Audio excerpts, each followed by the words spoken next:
Today I did one of the most iconic hikes in the UK, Catbells, and I totally get why everyone's talking about it. I started from Hawse End Jetty, but honestly even just getting to the Lake District already felt like part of the experience. The drive is insane. You're just surrounded by rolling hills, little stone walls, sheep everywhere, and it slowly starts to feel more and more like you're driving into a completely different world. And suddenly you see the lakes, the mountains around it, and you're like, okay, wow. And the weather at that point, insane, like proper warm, sunny, blue sky. I literally had to take my coat off and my hoodie, which again feels crazy for the Lake District. So Catbells is part of the Lake District, which, if you don't know, is one of the most beautiful national parks in the UK. It's actually a UNESCO World Heritage Site, and once you're there, you immediately understand why. It's just layers of hills, lakes, valleys, everything feels very untouched. The hike itself started off quite chill, nice spots, gradual incline, you're like, okay, yeah, this is easy. And then it starts getting a bit more hands-on. There are some sections where you literally have to scramble a bit, so you actually have to use your hands, climb over rocks, nothing super technical, but definitely enough to make you go like, okay, it's not just a walk in the park. But that's also what makes it fun. It's not boring, you're constantly engaged, constantly looking around, and the views just keep getting better the higher you go. At some point you look back, you see the lake behind you, and it's just wow. Quite quickly we made it to the top, and the views up there are honestly insane. You've got panoramic views over Derwentwater, the surrounding fells, everything just stretching out around you. It's one of those moments where you just stop for a second, like, okay, this is why we do this. But the wind was insane, like actually crazy. I went from being warm and sunny to, okay, I might get blown out of this mountain in about 2 seconds. So yeah, beautiful but slightly aggressive. It was also a bit cold for Twix, and I was really holding on to her because I felt like she could just fly off the mountain. But it was really, really beautiful up there. We just sat down for a while and just took it all in. There were some other people. It was really, really nice. It was not too crowded. I would imagine that in busier periods, like in summer, it would be more crowded. I also read that the Lake District is quite touristy, and you can tell by all the hotels and all the pubs and everything around there. But this was really a good time of the year to come. So once you've reached the summit, you can either go back the way you came or you could continue. And if you would keep going straight, you would go to Maidenmore or then further on to High Spy. But what we did was actually go a bit further, so we decided to keep going from the top of Catbells because the path actually continues along the ridge, and it's really nice up there, a bit more open, a bit quieter, and the views just keep going. After a while you'll reach a point where the path kind of splits, so you can either keep going straight along the ridge or take a path down to the left. So if you would want to follow what I did, then from the summit continue straight for a bit along the ridge and then take the left path when it starts descending. So that path will take you down towards the valley in the direction of Derwentwater, and if you keep going you can actually go all the way down to the lake and into the forest.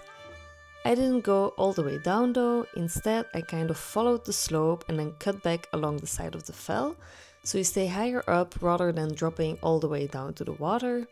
It ends up looping you back around towards the starting side again. It's not super technical, but you do want to pay attention to the paths because there are quite a few options. And the terrain changes a bit as well, from rocky at the top to more grassy and uneven as you go down. So basically up via Catbell summit, continue along the ridge, take the left descent, loop back along the side of the fell instead of going all the way to the lake. And honestly, I really like doing it this way, it makes the height feel more like a proper loop instead of just going back and up the same way. Also, I just said fell, and fell is what they call these hills here in the Lake District, and I love that word for some reason. It just sounds very dramatic and very British. Then after the hike we obviously deserved a reward, so we stopped at one of these little ice cream vans that they have around the lakes, and they had doggy ice cream. So Twix especially was very happy with that. Twix and Naya enjoyed the ice cream, Pommy didn't want any, So yeah, they shared, I had my little ice cream, which Pommy was interested in. So we all had a treat and the dogs were living their best life. And then we got super lucky because the weather completely changed while we were having ice cream.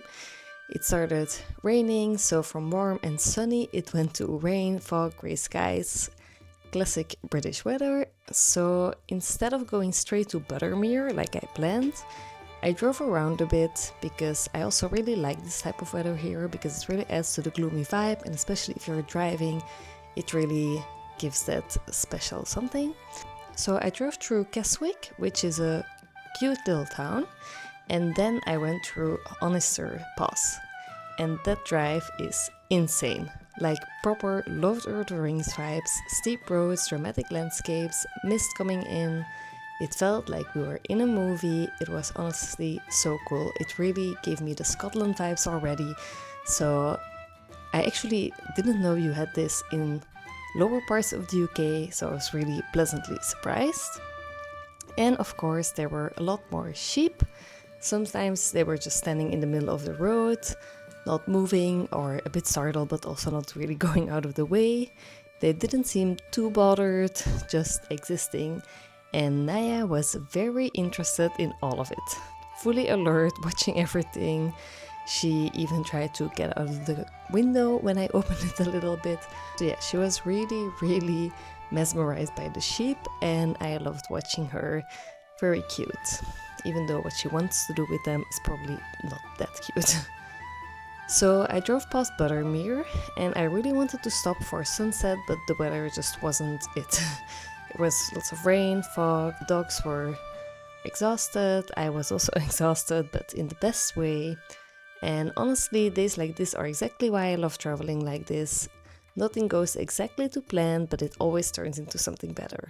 The Lake District is honestly one of the most beautiful places I've been, and I already know I want to come back, explore more hikes, more routes, more views, because this felt like just the beginning.